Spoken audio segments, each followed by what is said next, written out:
नमस्कार, मी सुविद्या तुम्हा सगळ्यांचं स्वागत करते। आज मी तुम्हाला एकदम युनिक अशी रेसिपी दाखवणार आहे। ती म्हणजे कलिंगडाच्या सालीचे घारगे।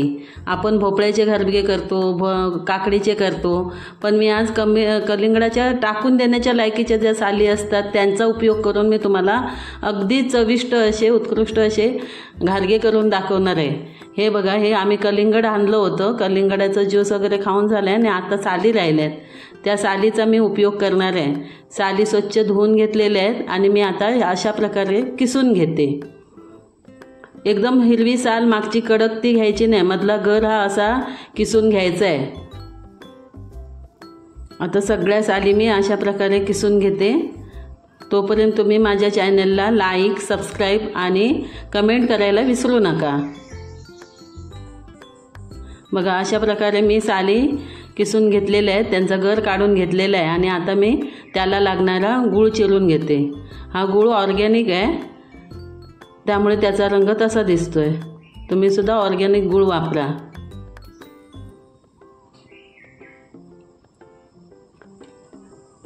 तेवढ्या किसासाठी एवढा गूळ बस झाला। आता मी कढई तापवून घेतली आणि कढईत टाकले तूप। तूप चांगलं गरम होत आलंय आणि त्याच्यात टाकलाय मी कलिंगडाचा किस। कलिंगडाचा किस आधी मी पाणी थोडं काढून घेतले कलिंगडाचं आणि असाच टाकलेला आहे आणि तो चांगला आता परतून घेते। परतून जरा मऊसर झाला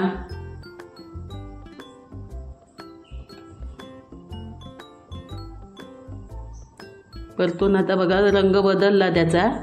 आता मी त्याच्यात टाकणार आहे तांदळाचं पीठ आणि गव्हाचं पीठ।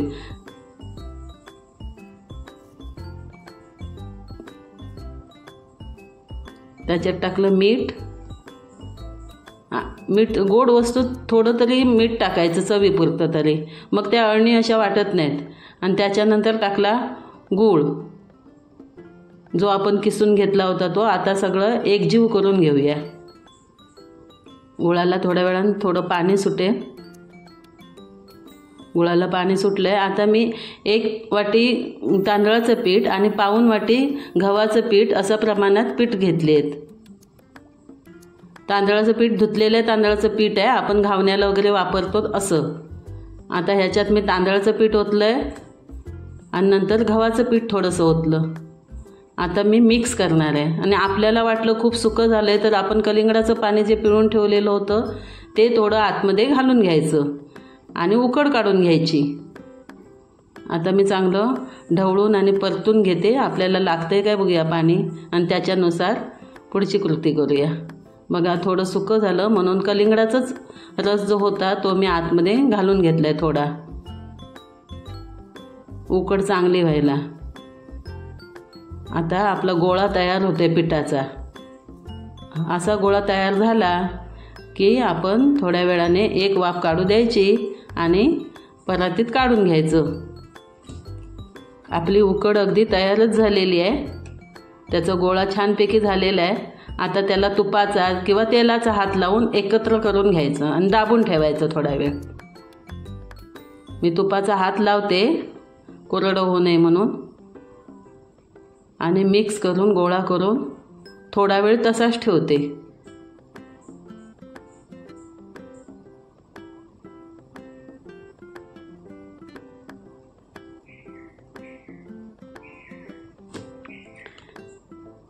आता आपण एकत्र करून घेऊन गोळा करून ठेवूया आणि थोड्या वेळानंतर मी तुम्हाला पुढची कृती दाखवते।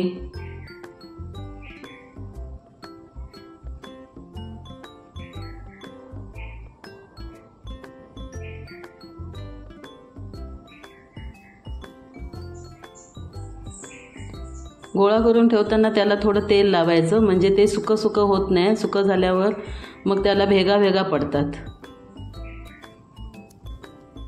आता असा एवढा लहान लिंबाच्या आकार एवढा गोळा तयार करून घ्यायचे। हे गोळे मी तयार करून घेतलेत बघा, ह्या एवढ्या आकारात तयार करून घ्यायचे। एखादं प्लॅस्टिकची पिशवी नाहीतर केळीचं पान, त्याला तेल लावून घ्यायचं आणि असे गोळे थापून घ्यायचे 2-2 बोटाने।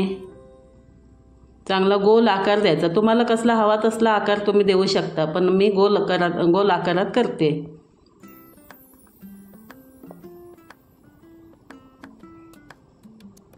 अशा गोल आकारात आपण घारगे थापून घेऊया आणि गरम तेलात तळून घेऊया। हे घारगे एकदम चवीला खूपच सुंदर असे लागतात आणि वासही छान येतो। एकदा तुम्ही करून तरी बघा। मला तर खूप आवडले, तुम्हाला ते नक्कीच आवडतील। असे चॉकलेटी रंगावर असे गुळ असल्यामुळे त्याला कलर भडक येतो। चॉकलेटी रंगावर असे तळून घ्या, छान असे फुगतात आणि इतका वास असा सुगंध असा सुंदर येतो ना, एकदम आत्ताच खावेत असं वाटतं। बघा, असे सगळे घारगे आपण करून घेऊया।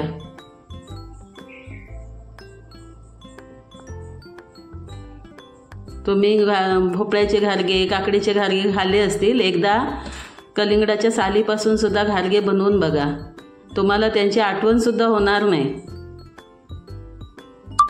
इतके हे चवीने छान लागतात। असे सगळे घारगे अगदी छान फुगलेत बघा आणि कलर तर काय छानच दिसतोय। त्यांना जास्त तेल सुद्धा लागत नाही, जास्त तेल नाही लागत कारण तांदळाचं पीठ असतं आतमध्ये,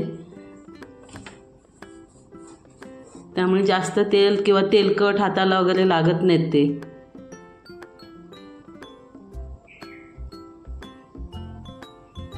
अगदी मस्तच असे घारगे झालेले आहेत।